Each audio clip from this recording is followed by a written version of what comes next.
No matter how big or how horrible a spill may be, and how much you want to keep it from spreading, remember that safety is always your first priority. T-minus 2 minutes. Even if that means a spill ends up being released into the environment, if you don't have the training and the resources that you need to respond safely, you should not put yourself in harm's way. This can be a hard thing to remember, especially if there are other people in the area who have been harmed by the spill. Before rushing in, do what professional responders do. They stop and evaluate the situation first.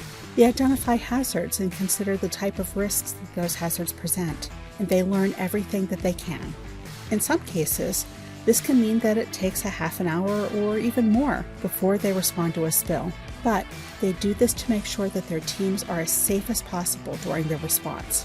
When you know what a hazard is, you can guard against it. It's the unknown that increases your risk. You can see a lot from a safe distance, and what you see can literally mean the difference between life and death. Is there a vapor cloud? If so, what color is it? Is there a puddle? Is there an unusual smell? Do you need to back up so that you're not breathing harmful vapors? Is there anything burning? Are there sparks? Do any of these things tell you for certain what the spill is?